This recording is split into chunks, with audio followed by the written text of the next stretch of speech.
Bonjour à tous et bienvenue sur la chaîne de Sautricot. Ici c'est Sofiana de retour bronzée et reposée des vacances et aujourd'hui je t'accueille pour un nouveau journal créatif. Une fois n'est pas coutume, le journal créatif, c'est l'endroit où je discute avec toi de l'ensemble de mes loisirs créatifs et de ce que j'ai fait sur une période habituellement de 2 semaines. Cette fois-ci, ça va être beaucoup plus que ça, mais comme entre-temps, je suis aussi partie en vacances et que j'ai clairement délaissé les loisirs créatifs, on va être à peu près sur le même contenu que les épisodes précédents. Donc, à savoir que j'ai à te présenter de la couture et que des choses qui ne sont pas pour moi, et également un petit peu de tricot, pas de crochet et juste un tout petit de bout de broderie. Alors, on va commencer par ce que je porte parce que sinon je vais l'oublier. Aujourd'hui, 100% tenue fait main en couture, pas de tricot pour cette fois. Bon, le temps est assez changeant, mais j'ai donné la chance à une pièce de ressortir de mon placard que j'avais pas sortie depuis un petit moment. Et du coup, j'aime bien essayer de refaire des tenues avec des pièces que j'ai plus de mal à mettre et comprendre pourquoi justement j'ai du mal à les associer. Donc, j'ai sur moi un gilet qui est un hack. Donc c'est une pièce que j'avais réalisée avec le livre Coudre le stretch de Marie Poisson. J'ai emprunté le modèle. J'ai pas tous les prénoms en tête. C'est pas le Briac, c'est sûr. Ça devait être peut-être le Sweet que du coup j'avais repatronné pour en faire un gilet ouvert assez long avec du coup des manches ballon. Donc j'ai retravaillé les manches et j'ai retravaillé l'encolure pour pouvoir faire ça.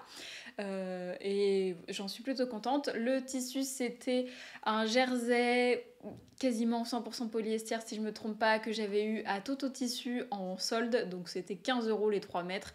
Je m'étais dit que ça permettrait de m'entraîner avec le jersey, avec ma surjeteuse qui est juste là, que j'avais eu assez récemment. Donc je porte ce gilet avec une autre pièce du coup de Coudre le stretch de Marie Poisson qui est un petit peu plus récente, qui est le débardeur Gabriel, qui a été cousu dans un jersey qui vient du quartier des tissus à Montaigu. Je me lèverai après pour te montrer. Et la dernière pièce, c'est ma toute première jupe cousue main, mon premier vêtement je pense, que j'avais cousu main avec le livre... Ma garde-robe à coudre toute l'année de Atelier Charlotte Ozou. Quand on fait des podcasts créatifs, il faut faire travailler sa mémoire, hein, parce qu'on retient un nombre incalculable de tissus, de marchands, de livres, etc. Donc voilà le combo complet. Donc en fait un combo quasiment qui vient que de mes livres de couture, donc j'en suis plutôt contente. J'essaye de plus en plus de me servir de cette bibliothèque qui est existante et qui est quand même plutôt bien fournie. Je sais que j'avais parlé d'une vidéo sur mes livres, je vais la faire, c'est promis. Quand? J'en sais rien, c'est assez mouvementé chez Sautricot ces derniers temps. Donc je me lève pour te montrer la tenue au complet. Donc tu peux voir le débardeur ajouré. Du coup, je pousse la chaise. Le gilet assez long et la jupe qui est du coup avec un coton de chez Mondial Tissu, ça je l'ai pas dit. Donc une jupe taille haute, froncée sur tout le tour avec une patte de boutonnage. Donc voilà, je te montre pas tout en entier, hein. C'est des pièces que tu as déjà vues, même peut-être plusieurs fois pour certaines. Je porte toujours mes premières cousettes, oui, j'ai toujours un plaisir, même si elles sont imparfaites. C'est des pièces qui sont encore en bon état, donc que je peux toujours porter, qui me vont encore, c'est pas le cas de toutes. Donc du coup, voilà pour la tenue. Qu'est-ce que je voulais... La reprise, c'est toujours quelque chose, hein. On ne sait pas par quoi commencer. Je ne scénarise pas du tout mes épisodes, donc je n'écris pas ce que je dois faire. J'ai juste une pile de trucs que j'ai fait à peu près dans le timing que j'ai indiqué au début. Et puis à chaque fois, j'y vais un petit peu comme ça. Mais On fera le blabla à la fin, on va parler de loisirs créatifs, hein, parce que bon, on connaît la dame qui est plutôt bavarde. Si je me lance dans ce que j'ai fait pendant mes vacances, on n'est pas rendu. Alors, du coup, on va commencer par le tricot. Faisons ça. Alors, pendant mes vacances, cette année, c'était pas prévu au départ, hein, mais j'ai quasiment pas tricoté du tout. J'ai même quasiment pas fait de loisirs créatifs du tout. Donc j'ai été en vacances pendant 3 semaines, je suis partie pendant 2. Et entre ces 2 semaines, je suis revenue chez moi. Donc en fait, j'ai principalement tricoté quand j'étais de retour à la maison pendant cette semaine, un petit peu de battement entre 2 départs. Et j'ai repris le tricot une fois rentrée chez moi. Donc j'ai tricoté des chaussettes, enfin même pas une chaussette de chaque patron et pour essayer d'avancer un maximum sur le design qui est du coup mon projet lié à la plateforme Ko-fi, j'y reviens juste après. J'ai pris pas mal de retard parce que j'avais pas très bien anticipé en fait le temps que me prendrait de tourner les vlogs, monter les vlogs pour la plateforme, écrire les patrons. J'ai commencé avec des patrons qui étaient plutôt complexes, donc qui m'ont mis un petit peu de temps à rédiger et j'avais pas du tout anticipé tout ça. Donc j'ai profité de mes vacances pour pouvoir tricoter. Cette fois j'ai pas vlogué. Parce que du coup j'étais en vacances et j'avais pas envie de me rajouter ça en plus. C'est toujours un petit peu délicat aussi de vlogger quand on part en vacances avec sa famille, ses amis, etc. Parce qu'on n'a pas envie de déranger le quotidien, on n'a pas non plus envie de les afficher sur internet. Donc j'ai pas filmé, ce qui m'a donné le temps de pouvoir tricoter assez rapidement et j'ai pu rattraper mon retard. Donc j'ai tricoté 3 paires de chaussettes en tout, enfin 3 chaussettes et une paire. La paire, je vais te la montrer, que j'avais commencé avant les vacances. Et là, du coup, je suis en train de tout rédiger pour rattraper le retard et pouvoir faire la paire de septembre au mois de septembre. Voilà, donc le premier tricot que j'ai terminé, donc entre le dernier podcast et maintenant, c'est cette paire de chaussettes. Oui, c'est bien des chaussettes, je t'assure. Donc c'est la paire du mois de juin du projet Le Design, qui je le rappelle est un défi que je me suis donné moi-même de créer 12 patrons de chaussettes avec comme contrainte un lancer de dés. Chaque dé a des catégories et ça me donne des directions à suivre pour pouvoir designer la paire de chaussettes en conséquence. Donc pour cette paire là, j'avais comme contrainte de ne pas utiliser un fil qui était en fingering. Je devais faire quelque chose avec plusieurs couleurs mais qui ne soit pas du jacquard. Et je devais faire un talon après coup. Toujours dans l'optique d'essayer de rattraper un petit peu mon retard, j'étais partie dans l'idée de faire des chaussettes, donc plutôt des soquettes, puisque c'était le patron du mois de juin, donc faire quelque chose d'assez estival. J'avais envie de couleurs qui soient fun, qu'on a envie de travailler l'été, et du coup, je suis allée chez Pelote et Bergamote prendre 2 pelotes de coton. Donc c'est des chaussettes 100% coton. J'avais envie d'essayer, de voir comment ça allait tenir dans le temps, si c'était agréable à tricoter ou pas. Parce que finalement, moi, mes chaussettes du commerce, ce sont toutes des chaussettes qui sont en coton. Donc je me suis dit, pourquoi ça fonctionnerait pas en tricot? Moi, quand je sais pas, j'essaye. Voilà, donc pour l'instant j'ai essayé, le tricot s'est très bien passé, je les ai pas encore portés parce que j'avais des photos à faire, etc. Machin, truc de designer, voilà. Donc, des chaussettes en coton avec 2 couleurs. Le coton que j'ai choisi, c'est la Rosario 4. Ça s'appelle Fornature, donc c'est du coton qui vient du Portugal. Vraiment très sympa à tricoter. On est entre la Sport et la Deka, donc ça fait des soquettes qui sont super rapides à faire. J'ai mis, il me semble, à peu près 3 jours pour chaque chaussette, donc une petite semaine pour pouvoir tricoter la paire, sachant que je les ai écrites en même temps. Donc à tricoter quand on réfléchit pas, ça doit aller beaucoup plus rapidement. J'attends de voir pendant le test. Mais du coup, sur l'envers du pied, on a des rayures et sur le devant, on a ce motif d'écaille qui se fait très facilement. Et bon, l'originalité de la chaussette, c'est pour ça que tu t'es douté, est-ce que c'est bien des chaussettes, c'est que j'ai fait une pointe de chaussette où en fait le doigt de pied est séparé des autres orteils. Pourquoi? Je lubie comme ça, quand je suis partie sur les chaussettes super colorées, les sockets, ce que je fais moi en général avant de designer un patron, j'ai mon idée en tête et je vais vérifier sur Ravelry s'il n'y a pas des choses qui sont trop proches de ce que j'imagine, parce que j'ai pas envie de plagier, ni de copier, ni de faire des patrons qui sont déjà existants et qui du coup n'ont pas vraiment d'intérêt d'être réédités, à moins d'avoir des techniques qui soient totalement différentes, une approche, etc. Mais du coup je regarde toujours, ça me permet aussi d'avoir à peu près l'inspiration, ce qui se vend moins bien, les choix de coloris, etc. Et en fouillant les paires de sockets à plusieurs couleurs, j'ai vu des paires avec, où on peut mettre ses tongs. Je me suis dit non mais ça c'est génial comme idée. On est à la mode du claquet de chaussettes. Bon, qu'on le veuille ou pas, c'est pas un truc que je pratique quotidiennement, mais je trouvais ça super rigolo d'avoir une pointe de chaussette qui change, et ça me rappelle des chaussettes que j'avais aussi quand j'étais petite. Ma maman, elle nous achetait des chaussettes où il y avait chaque doigt de pied comme des moufles, des... Comment ça s'appelle? Des gants, mais pour les pieds, et elles étaient toutes rayées, toutes colorées. Je les ai gardées pendant super longtemps, et du coup, je me suis dit que c'était sympa de pouvoir recréer ça. Donc j'ai créé le patron de ces pointes de chaussettes un petit peu original. Et donc ça en fait des sockets à mettre l'été avec ses tongs, ses Birkenstock, ses claquettes, tout ce que tu veux, ou pas du tout, hein, tu peux juste les garder chez toi à ta maison. C'est faisable en laine également. Et donc cette paire de chaussettes a été rédigée et est partie en test hier. Voilà, j'étais super fière. Donc il reste des places pour pouvoir tester pour moi. Je rappelle le protocole. Alors si tu as envie de devenir testeur pour Sautricot, il n'y a aucun problème à ça. Au contraire, bienvenue chez moi.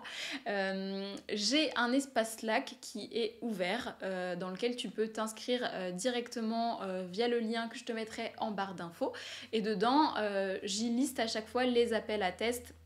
Donc combien j'ai besoin de testeurs, ce qu'il y a à tester, etc. Et du coup, après je sélectionne les personnes et le test se lance. Il y a aussi d'autres moyens de pouvoir voir les appels à test. Je les envoie également via la newsletter, et je fais le rappel sur la page Ko-fi, dans laquelle je voulais en reparler justement. Donc vu qu'elles sont dues des designs donc sur le projet que je fais pour Ko-fi, enfin pas que, mais c'est le projet qui m'a lancé vers cette plateforme de soutien aux créateurs. J'avais vraiment envie de partager du coup toute ma vie d'entrepreneuse créative, de pouvoir faire des vlogs un petit peu plus régulièrement pour expliquer tout mon processus créatif, comment ça fonctionne. C'est une plateforme où j'expérimente et qui est un petit peu plus intime également. Il y a eu quelques changements sur Ko-fi dernièrement. Ils ont mis en place des systèmes d'abonnement à la même sauce que YouTube et que Patreon. Donc maintenant on peut s'abonner à des tiers et donc je les ai mis en place sur ma page. Donc maintenant il est possible de s'abonner mensuellement avec différents tarifs qui ont du coup des contributions aussi liées au niveau d'abonnement. Mais l'avantage de Ko-fi, c'est qu'il est aussi possible de soutenir le créateur sans s'abonner de manière mensuelle. On peut simplement faire des dons ou donner des tips, comme on dit, voilà, des pourboires. Donc sur ma page, ça commence à partir de 1 €. Et après, tu peux mettre le montant que tu veux. Il y a aussi plein de choses que je mets à disposition totalement gratuitement. Donc si tu as envie d'aller voir ce que j'y fais par là-bas, n'hésite pas. Tout est ouvert et pour moi, c'est vraiment un terrain de jeu et d'expérimentation. Donc si mes petites folies t'intéressent et que tu as envie de savoir ce qui se passe par là-bas, je t'invite du coup à aller voir sur Ko-fi. Et du coup, les 2 prochaines paires de chaussettes seront présentées en exclusivité par là-bas, et après seront mis en test quand je les aurai rédigées, j'espère très bientôt. L'idée, c'est que cette paire-là, c'est du coup celle qui termine le premier trimestre du défi, et que du coup je puisse vous proposer les 3 paires en même temps, puisqu'elles ont été travaillées dans le même esprit, etc., etc. Je ne vais pas m'étendre sur le sujet, ça fait déjà un petit moment. En ce qui concerne les tests également, j'en profite rapidement pour te dire que le patron du gilet source est également parti en test. Donc le gilet source, c'est celui-là qui est très difficilement montrable comme ça. Je te mettrai une photo à côté. Donc un gilet avec des manches bouffantes entièrement en dentelle, un col châle qui est festonné. C'est un gilet long qui est arrondi sur le dos et la dentelle en fait court sur l'intégralité de l'encolure. Donc, beaucoup de jersey, hein. C'est pas dans mes habitudes, enfin quoique on se demande en ce moment, que j'avais tricoté avec la laine de chez Maison Septembre, donc c'est sa base BFL Macham, qui m'avait été gentiment offert pour mon anniversaire l'année dernière par les copines du Bière Hélène, donc encore une fois merci. Et je me suis dit qu'il était peut-être temps de le sortir celui-là. En fait j'avais fini de l'écrire avant l'été, mais je me suis dit que c'était pas très très logique de le sortir en plein été, sachant que c'est un gilet qui est tricoté en déca avec une base qui est bien chaude. Donc j'avais préféré attendre d'être un petit peu plus disponible pour pouvoir lancer le test. C'est chose faite. Il reste encore plusieurs places de disponibles pour ce gilet. Donc si t'es intéressé, encore une fois, tout est en barre de description. Et j'arrête de t'embêter avec tout ça. Et je passe à un autre projet tricot qui est du coup un en cours, que tu avais déjà vu d'ailleurs, mais qui a un peu avancé. Juste un peu, parce que du coup, on avait parlé pendant le live, le dernier live que j'ai fait avant de partir en vacances justement, de comment préparer sa valise de loisirs créatifs, qu'on a toujours tendance à emporter trop et de vêtements et de tricots, ou couture, etc. Et donc j'ai appliqué mes propres conseils, j'ai seulement emmené un seul tricot, j'ai fait fort en plus, j'ai emmené un seul tricot avec un seul écheveau. Donc vraiment le sac à projet minimaliste. Donc mon sac à projet, c'est celui que j'ai créé, donc qui est disponible dans ma boutique en ligne. Donc c'est un patron de couture, je préfère préciser au cas où, pour pouvoir réaliser ce modèle. Donc ça, c'est la grande taille qui correspond à un sac à projet dans lequel on peut tenir 2 écheveaux. Je sais que 3 écheveaux est très très fort demandé et attendu. Il faudrait que je trouve le temps. Celui-là, il est vraiment facilement modulable. Si tu veux, il y a Au fil de la patience qui a lancé sa chaîne YouTube. Merci de partager avec nous tes vidéos, c'est vraiment trop chouette. Alix, elle fait 1 million de trucs. Genre, vraiment. Genre même plus que moi. Elle fait du filage, elle fait de la broderie sur des balles, elle a plein de plantes, elle s'intéresse vraiment à plein de choses. Et dans son dernier épisode, elle parlait du patron et elle parlait qu'elle avait agrandi. Donc je pense que si tu peux gentiment aller lui demander de savoir combien elle avait agrandi et comment elle a fait, il me semble qu'elle a simplement imprimé à plus que 100% pour avoir des pièces de patron qui soient agrandies. Donc voilà, quand j'aurai le temps, je ferai un autre patron. J'ai plein de patrons de sacs en tête et de choses pour améliorer son stand de couture, etc. On m'a demandé sur Instagram d'ailleurs des conseils pour les personnes qui ont des tout petits espaces pour la couture, quand on ne peut pas poser sa machine comme je le fais moi, etc. Je vais y réfléchir, c'est promis. Je donne pas de date parce que je suis nulle pour les deadlines. Mais ça va venir. Donc, pour en revenir dans mon sac à projet, il y a simplement le basique de chez Basique et un seul écheveau. Et donc, le projet que j'ai emmené en vacances, mais qui n'est pas sorti du sac à projet, ni de la valise, ou que très rarement, pendant 3 semaines. Ouais, il y en a que ça va effrayer, hein, mais j'ai pas tricoté. En tout cas, pendant toute la semaine dans laquelle j'étais en Auvergne, je n'ai absolument pas tricoté. Voilà, c'est dit. Ouais, il faut sevrer un petit peu du tricot de temps en temps. Donc, que de suspense. Je tricote un t-shirt. Voilà. Je tricote le patron Nausicaa de Yarnflex, autrement dit Audrey Borrego. Donc c'est un patron qui commence à dater maintenant, hein, qui est sorti il y a un petit moment. Elle a fait une nouvelle version avec un col V et une petite dentelle sur le devant, donc qui est partie de la base de ce t-shirt là. Moi je suis restée sur la première version de ce t-shirt, puisque il y avait Elise de chez Stitches qui m'avait donné, elle avait un peu déstaché chez moi et elle m'avait donné un écheveau de chez Yarn by Simone qui s'appelle je ne sais plus quoi, Dust. Voilà, donc c'est un coloris qui va très bien avec ma manucure, n'est-ce pas? Donc c'est un gris avec des taches de rouille. C'est de la single. Et j'en avais un seul écheveau, je le trouvais vraiment très joli, mais je savais pas vraiment avec quoi l'associer. Et du coup, je me suis dit que tout seul, un patron vraiment très simple, ça permettrait vraiment de le mettre en valeur et qu'il soit aussi plus facile à porter. Donc, je suis partie sur ce patron-là, qui est du coup un t-shirt en raglan, avec le seul détail qu'il y a, c'est qu'en fait, il y a des jetés au niveau de l'encolure. Voilà. Après, c'est vraiment que du jersey. C'est un t-shirt qui est assez court. Je vais essayer d'utiliser la laine au maximum pour pouvoir ne rien gaspiller du tout. Donc, comme d'habitude avec les patrons de Audrey, super simple à suivre. On se pose pas de questions. Voilà, c'est du beurre à tricoter, franchement. Là, voilà, ça faisait très longtemps que j'avais pas fait un raglan parce que d'habitude, je suis pas une grande fan de cette construction-là. J'ai jamais su déterminer si oui ou non c'était une construction qui m'allait bien. Donc, je retente l'expérience, voilà. Donc j'ai fini le raglan, j'ai joué en rond et maintenant que du jersey pour pouvoir tricoter le corps. Hein. Et puis après il y a à peine 2 manches à tricoter, c'est vraiment un t-shirt avec des manches courtes. Après on l'arrange comme on veut évidemment. Hein.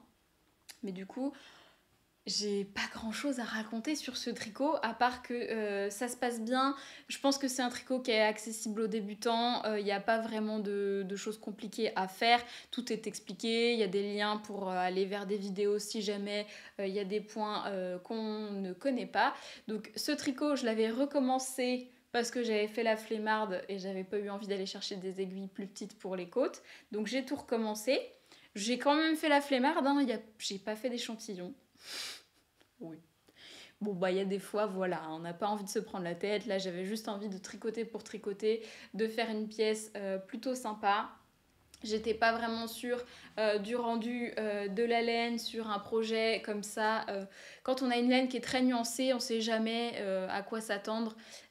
Parce que quand elle passe dans des chevaux à en pelote, puis après tricoter, ça n'a des fois absolument rien à voir. Donc je suis partie comme ça, bille en tête. Je l'ai essayé, je passe dedans. Donc on est bon. L'échantillon après, là, pour le rendu me plaît. Donc voilà. Faut pas faire ça hein, quand on n'est pas sûr. Hein. Je partais, je savais déjà à quoi m'attendre. Je savais que je faisais pas d'échantillon, donc s'il fallait détricoter, j'aurais détricoté. Voilà. Il y a des gens très bien qui font des vidéos très bien sur les échantillons, notamment Yarnflex.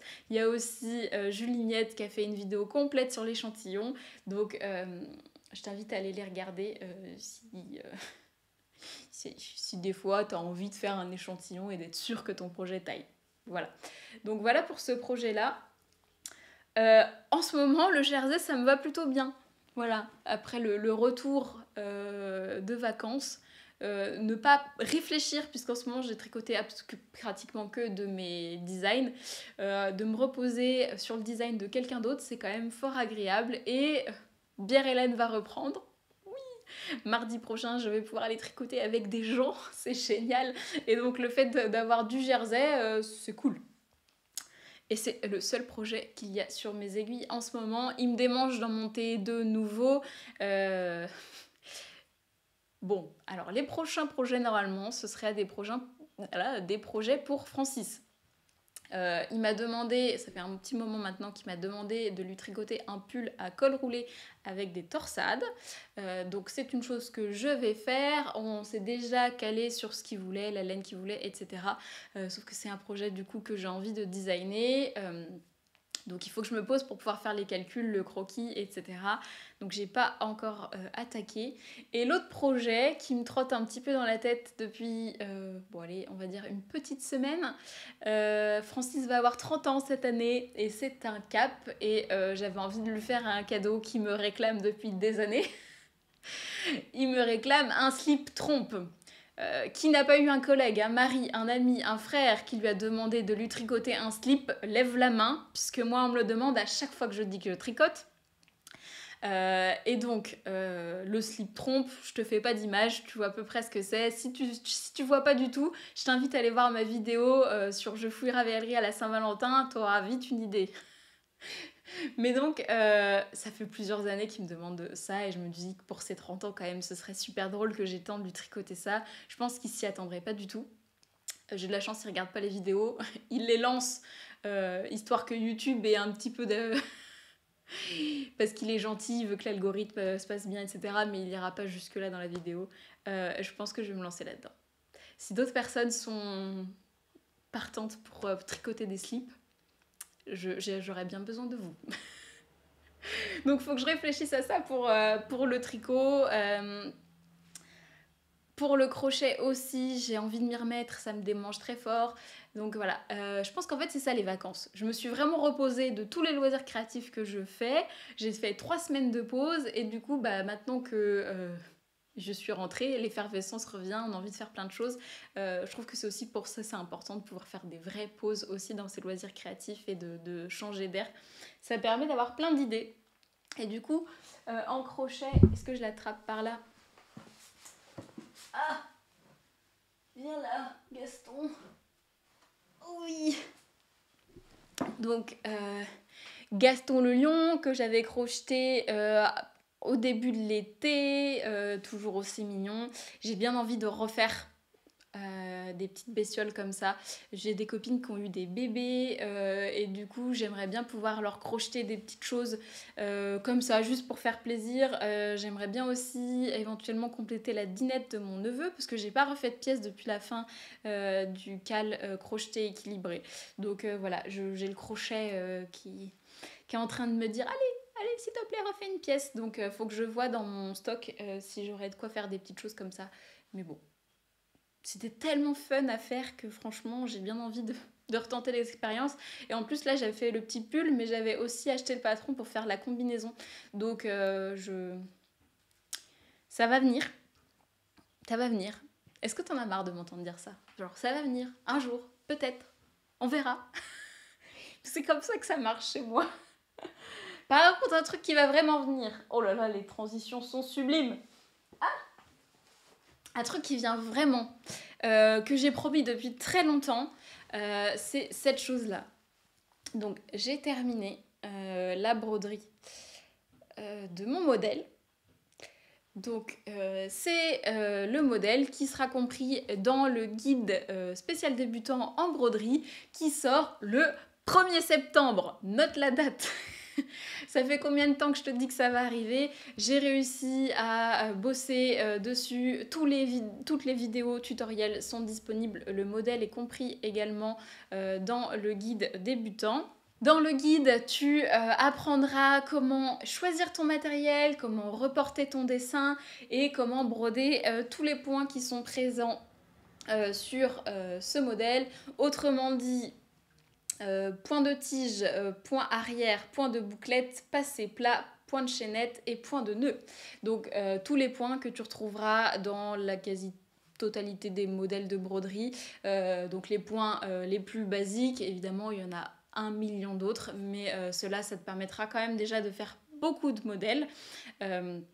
Donc voilà pour le guide que je suis contente de sortir puisque ça fait longtemps que je travaille dessus et ça me fait plaisir de pouvoir le sortir là à la rentrée. Je me suis dit que c'était sympa de pouvoir le sortir au mois de septembre où on a envie de personnaliser un petit peu ses affaires de rentrée. Pour ses enfants, éventuellement de pouvoir broder une trousse, un sac, son prénom... Si tu as envie de te faire un nouveau sac à projet, ce que je comprends totalement, pour la rentrée au boulot, eh bien un petit peu de broderie, ça peut être aussi sympa. Je le sors en ce moment puisque Je reprends les ateliers avec Sotricot. Quel plaisir, je vais pouvoir retourner, avoir des élèves, pouvoir retransmettre mes passions et ça me met en joie et j'ai plein d'ateliers de prévus pour septembre et pour octobre, notamment pas mal d'ateliers de broderie, ça revient à la mode, donc on a de nouveau des demandes et moi je suis plutôt contente parce que je trouve que c'est un atelier qui est super chouette à donner. C'est un atelier que je donne de manière assez détendue, c'est-à-dire que tu ramènes le projet que tu as envie de broder, que ce soit un t-shirt, une culotte, un sac, tout ce que tu as envie et moi je t'apprends les points que tu veux pour pouvoir personnaliser totalement l'affaire que tu auras amener. Donc voilà, je propose des dessins évidemment, hein, mais c'est pas un cours théorique où on fait d'abord ce point-là après l'autre, après l'autre. C'est voilà, bon, je pense que tu vois à peu près mon style, donc peut-être que ça te dirait de venir en atelier. Donc tous les ateliers sont évidemment listés sur mon site internet et j'ai hâte de pouvoir te rencontrer éventuellement. Et pour les personnes qui ne sont pas de Nantes, pour l'instant pas d'atelier en dehors de ma petite région Loire-Atlantique, mais du coup c'est aussi pour ça que je propose des guides en ligne, c'est que tu puisses apprendre partout, n'importe où et que tu aies exactement la même qualité de cours que ce que tu pourrais avoir en vrai. En tout cas, c'est ce que j'aspire à faire. Donc, le guide sera disponible sur mon site le 1er septembre. Et si tu as envie d'apprendre et que tu es loin de moi, j'espère que le guide pourra t'aider dans cette voie-là. Donc voilà pour la broderie. Va falloir que je m'y remette aux petites broches, hein, parce que j'ai bien envie de ma broche pour mon perfecto, mais j'ai trop de loisirs créatifs. J'ai trop de loisirs tout court. Je fais trop de choses. J'ai pas assez de temps et j'aurai encore moins de temps. Parce que du coup, sur Instagram, quand j'ai dit que j'allais refaire un journal créatif, j'ai demandé si vous aviez des petites questions et j'ai eu des gentilles questions qui m'ont demandé ce qui se profilait pour cette année, pour Sotricot, pour moi en général. Et donc, je peux simplement te dire qu'au mois de septembre, je reprends une activité à temps partiel en plus de Sotricot. Je te dis pas encore quoi, parce que j'ai pas encore signé les contrats, donc faut pas se porter la poisse, mais va y avoir du changement dans le planning et puis on en rediscutera ensemble. Je prévois bien de refaire les lives dès le mois de septembre, donc on pourra papoter ensemble. Et sur ce, je vais peut-être attaquer la dernière partie qui est la partie couture. J'avais dit hein, quand je commence à bavarder, on ne m'arrête plus. Du coup, en couture, avant les vacances, j'ai fait pas mal de projets de rénovation, comment on appelle ça, de retouches, voilà. J'ai rénové mes shorts. J'ai fait pas mal de retouches, de jupes où il me manquait un bouton, refaire des ourlets, retransformer des pièces avec lesquelles j'étais pas spécialement à l'aise, où il y avait des petites choses qui me manquaient. Donc j'ai fait plein de petites choses comme ça et j'ai fait... donc ça m'a pris quand même pas mal de temps. Et après, j'ai cousu pour Francis, parce que du coup, j'ai fait du tri dans mon stock de tissus professionnels, puisque du coup, j'arrête la conception des coffrets de naissance que je faisais au tout début de Sotricot, qui sont d'ailleurs encore sur le site, hein, si jamais tu as envie de faire un cadeau de naissance, c'est encore possible. Mais... du coup, il me restait des tissus, notamment un tissu en jean, le coupon était complet. Donc c'est un jean clair 100% coton qui vient de chez Mondial Tissu, que j'avais acheté du coup il y a 2 ans peut-être maintenant. Et Francis avait besoin de shorts. Tous ces shorts sont morts. J'ai pas pu les rattraper. Ils étaient trop usés, je pouvais absolument rien en faire. J'ai aussi fait pas mal d'ourlets parce que son frère lui a donné des pantalons que j'ai transformés en shorts du coup parce que les pantalons n'allaient pas. Donc j'ai fait des ourlets. Tout le monde déteste ça en tant que couturière, faire ce genre de choses, mais bon, il y a des fois où il faut y passer. Hein. C'est vraiment trop bête de jeter des vêtements juste parce que les jambes ne vont pas. Donc j'ai fait ça et je lui ai quand même cousu un short tout neuf. J'avais envie d'essayer un patron. Donc les seuls patrons que je fais pour hommes, c'est ceux-là. Voilà, donc tu commences à le connaître ce livre, je te le recommande plus que 1000 fois. Donc c'est Monsieur Couture pour Homme de Maud Vadon. Encore une fois, le patron est top. Je t'en parle tout de suite. Donc j'ai cousu le Bermuda, mais que j'ai quand même pas mal modifié. Bermuda que voici. Donc, hop là. Donc c'est un Bermuda en jean, mais qu'on peut aussi faire en chino, en gabardine, etc. Tous les tissus sont listés dans le livre. Donc normalement c'est un Bermuda qui a des détails de poche bicolores à l'arrière et des passants de ceinture pareil qui sont bicolores. On a vraiment tout simplifié avec Francis. Il voulait pas de poche à l'arrière, il trouvait pas forcément ça utile. On a simplement du coup gardé les poches italiennes qui sont à l'avant. Donc voilà. Donc c'est des poches qui sont super jolies, mais qui m'ont donné du fil à retordre. Je t'explique tout ça. Donc, alors, pour te montrer ça, hop, sans taper le micro. Donc, c'est des poches avec un passepoil. Donc, vraiment super sympa. Avec évidemment la doublure à l'intérieur. Donc, moi, j'ai mis des citrons. Et donc, comme d'habitude, dans le livre, tout est très bien expliqué. J'ai eu aucun problème pour le montage. Le seul souci que j'ai eu, c'est que quand Francis a essayé le Bermuda, évidemment, je n'ai pas fait de toile. Ça servait de toile. Le tissu, je l'ai depuis assez longtemps.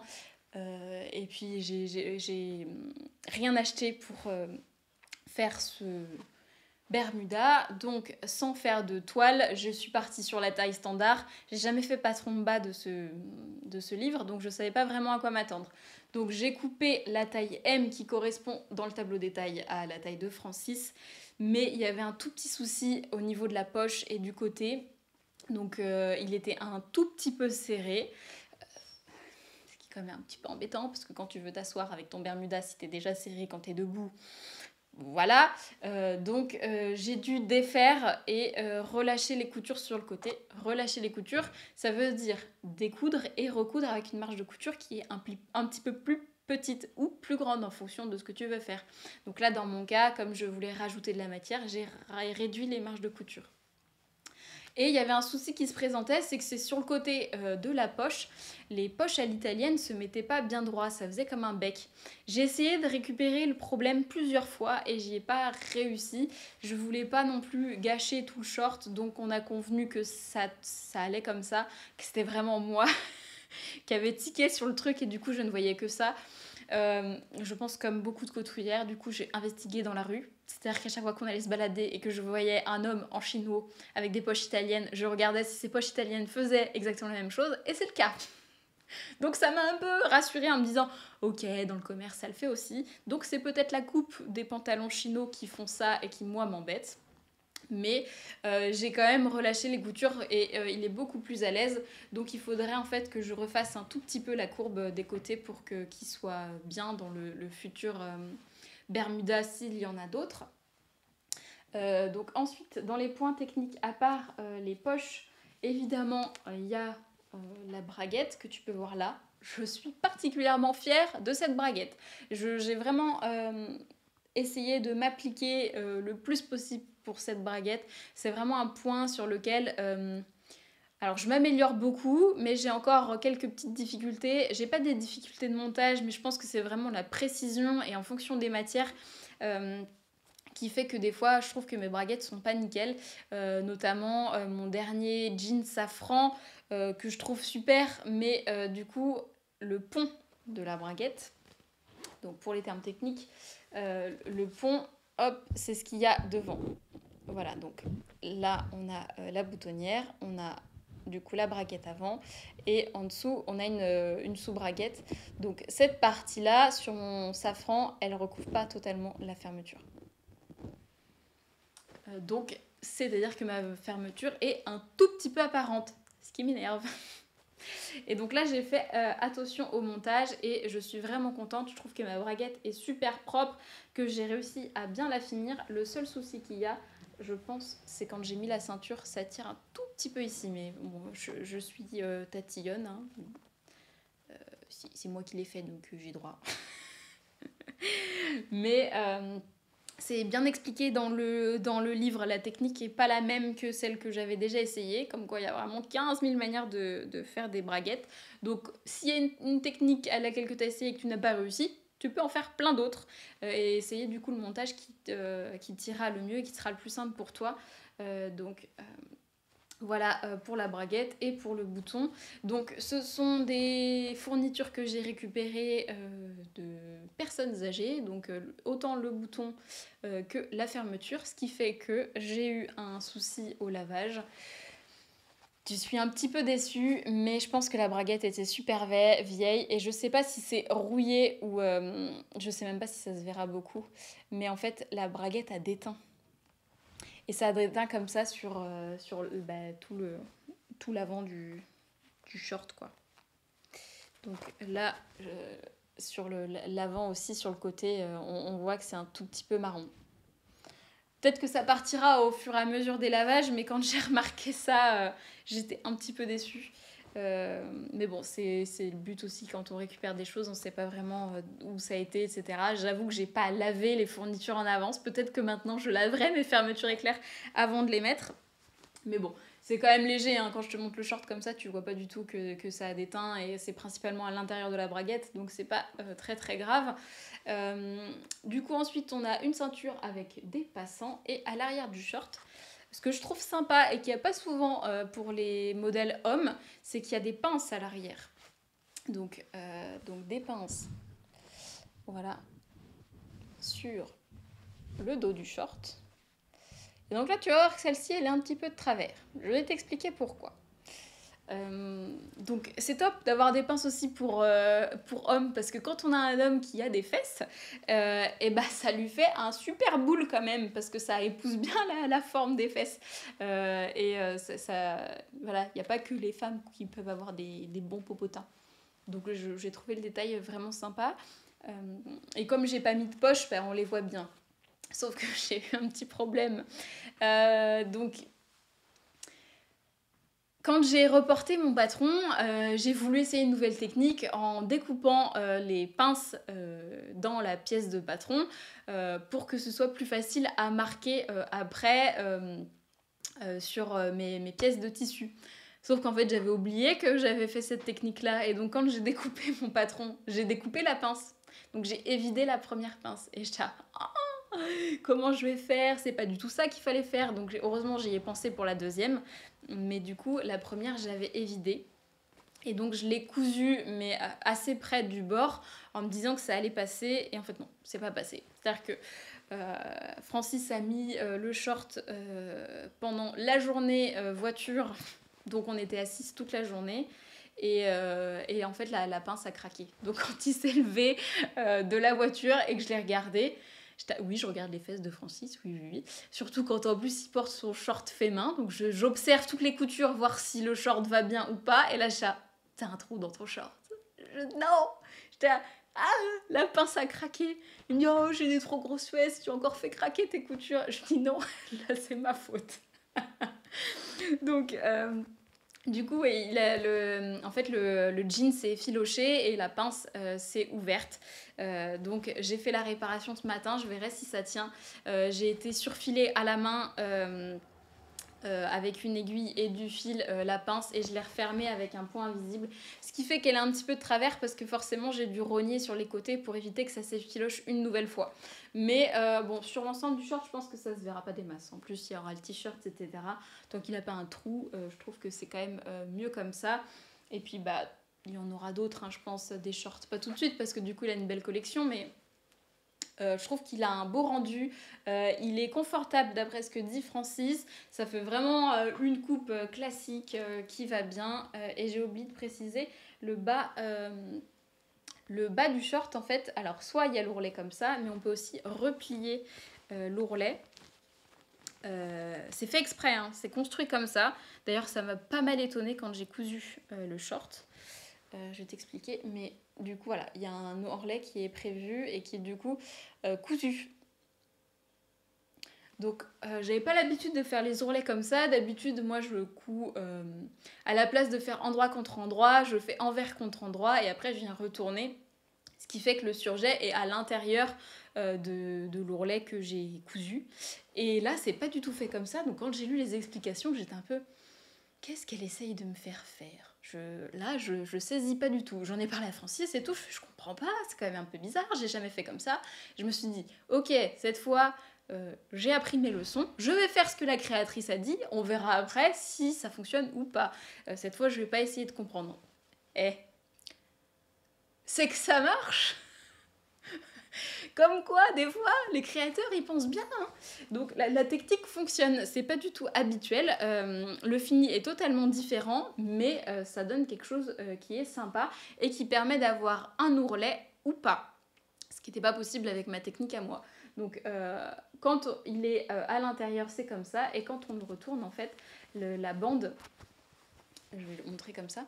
Mais la bande, en fait, ça fait comme si on avait cousu un biais. Donc la bande est à l'intérieur. Donc une fois qu'on le retourne, ça se met super bien. Parce que la couture aide. Et puis après, on a du coup le revers. Normalement, ce revers-là est aussi dans un jean contrastant. Moi, j'ai tout fait de la même couleur. Ce qui fait que du coup, j'ai réussi à rentrer le Bermuda en entier dans un seul mètre de jean. Ce qui est pas mal, je trouve. C'est-à-dire qu'avec un seul mètre, je peux faire un Bermuda en taille M pour Francis. Donc, tout bénef. Je pense que, bon, forcément, si on fait une plus grande taille, il va falloir un peu plus de tissu. Mais à la base, le tissu est indiqué pour faire deux couleurs différentes. Donc, on peut, je pense, avec 2 mètres de tissu, pouvoir faire plusieurs shorts. Si on a une famille nombreuse, ça marche aussi. Donc, voilà. Et pour la ceinture, je me suis pas embêtée, j'ai simplement surjeté le bord et j'ai cousu. Voilà, parce que j'avais pas envie que ce soit trop épais, et pour ma machine et pour le confort, et que je n'ai pas trouvé l'intérêt vraiment de mettre un biais dans le short. Francis, ça lui convient très bien comme ça, donc j'ai fait au plus simple, et puis voilà. Donc ça prend quand même un petit peu de temps, hein. Il y a des détails, il y a plein de petits trucs à faire, mais c'est une pièce qui est assez satisfaisante et qui tombe très bien. Et je vais finir avec la deuxième pièce, parce que je vois le temps qui défile, et je me dis, oh, mais bon. Normalement, je devrais mettre moins de temps à l'exporter, parce que ça y est, j'ai la fibre. Je suis rentrée de vacances, et le premier jour, j'ai fait installer la fibre. Donc, croisons les doigts, normalement les lives seront de meilleure qualité et je vais pouvoir faire plus de vidéos puisque ça me prendra moins de temps que 12 heures à mettre en ligne. Donc, dernière pièce.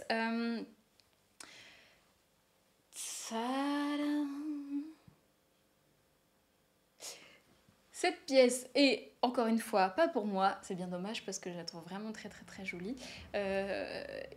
Qui est en fait 2 pièces, mais que j'ai pas pu te montrer la dernière fois. J'avais tourné un petit bout de vidéo, mais la qualité était vraiment trop différente de ce que je fais d'habitude, et j'ai pas trouvé ça nécessaire du coup de le mettre dedans. Je me suis dit, comme j'en faisais une, je t'expliquerai le modèle en même temps.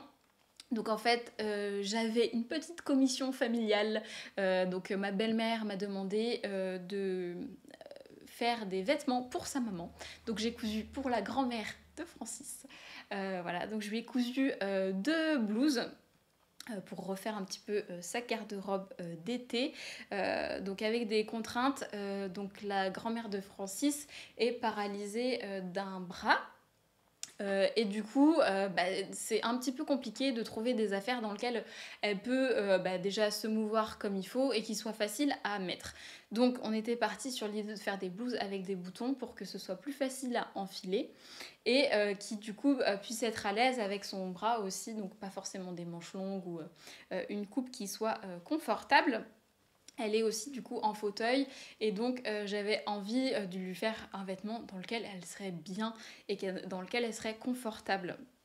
Voilà, donc je suis partie sur le modèle de la blouse Madame Suzy, qui est un modèle qui est disponible sur la plateforme Makerist. Donc c'est un modèle que j'avais eu pour 2 € quand c'est la vente à 2 €. Il y en a une qui arrive prochainement sur le mois de septembre si tu es intéressé par le patron. Voilà. J'ai cousu cette blouse une première fois qui normalement était censée être pour moi mais que j'ai offert à ma belle-mère, madame en question. La mamie l'a vu sur la belle-mère, elle l'a trouvé super sympa et donc bon, je me suis dit que j'allais partir sur ce modèle qui lui plaisait déjà. J'ai cousu une première version de cette blouse dans ce tissu qui est du coup un jersey de viscose zèbre que j'ai eu chez Self Tissu à Nantes, qui est une mercerie qui se situe en face de la galerie Paul Sud. Et donc la viscose vient aussi de là-bas. Donc c'est une viscose à fleurs avec sur le bas une broderie de fleurs avec des festons. Donc j'ai fait la première version zébrée que du coup j'ai pu lui faire parvenir, qu'elle a essayé parce que c'était un petit peu le challenge, hein. J'avais pas la mamie sous la main pour savoir pour ses mensurations, c'est pas moi qui ai pris les mesures non plus, je l'ai du coup demandé à ma belle-mère de le faire et elles sont pas couturières donc des fois c'est un petit peu compliqué de savoir comment prendre les mesures en fonction de la morphologie aussi. Donc j'avais fait ce premier test un petit peu à l'aveugle, savoir si ça allait lui plaire, si elle allait être à l'aise dedans et si c'était à la taille. Et tout s'est bien passé, donc je suis contente. Donc j'ai fait la blouse en XL sans aucune modification, comme une toile en fait, dans le jersey qu'elle a beaucoup aimé. Et donc là j'ai refait du coup la deuxième blouse, toujours en XL mais dans une matière bien différente, donc à voir si ça va lui plaire et si elle sera à l'aise dedans. C'est une viscose qui est du coup très légère, très respirante. C'est rigolo hein, mais c'était la première fois que je cousais une viscose. Je sais que c'est à la mode, etc. Mais c'est pas dans mes habitudes de consommation. Là, on a choisi ce tissu-là pour la grand-mère justement parce que c'est fluide, que du coup, ça va aller à sa morphologie qui est en A. Et avec du coup les contraintes que j'expliquais avant, elle va pouvoir ne pas avoir trop chaud dans la maison de retraite avec un tissu qui est tout fin comme ça. Elle avait craqué sur les fleurs de la version de ma belle-mère et il s'avère qu'apparemment elle avait acheté des débardeurs avec de la dentelle et qu'elle trouvait ça très joli de mettre de la dentelle. Donc quand on a vu ce tissu là avec ma belle-mère, on s'est dit que ça lui plairait bien d'avoir ce petit détail de dentelle sur sa blouse pour qu'elle ait quelque chose quand même qui soit un petit peu féminin. Je pense que ces couleurs là, donc elle a des lunettes rouges, je pense que ça va vraiment bien lui aller. Ou elle sera très gâtée cette grand-mère. Donc pour revenir sur le modèle, donc Madame Suzy, aucune difficulté à coudre, c'est vraiment un modèle qui est super simple, les seules parties techniques c'est les fronces. Il y a des fronces sur l'avant, il y a un empiècement dans le dos, donc des fronces aussi dans le dos, et une patte de boutonnage. Après, donc voilà, c'est des bracelets de manche et un biais à l'encolure. Donc les modifications que j'ai faites, la seule d'ailleurs, enfin les deux seules pour cette version-là, c'est que donc c'est un modèle qui fait un petit peu chemisier. Et donc moi j'avais envie d'avoir des finitions chemisier. C'est-à-dire j'ai du coup doublé l'empiècement dos, donc voilà, pour qu'il n'y ait pas de couture apparente. Donc là on assemble les deux pièces qui sont froncées, qu'il n'y ait pas de couture apparente à l'intérieur de la blouse. Je trouvais ça d'une plus esthétique et plus pratique également, puisque comme elle est en fauteuil, je trouvais ça plus agréable pour elle de ne pas avoir la couture directement contre son dos et donc d'avoir la couture prise en sandwich dans ses affaires pour pas que ça la gratte, que ça la gêne, que ça se déplace, etc. Donc là, ça fait joli aussi quand c'est ouvert. J'aurais pu faire des coutures anglaises, mais j'ai pas pris le temps de le faire. Voilà.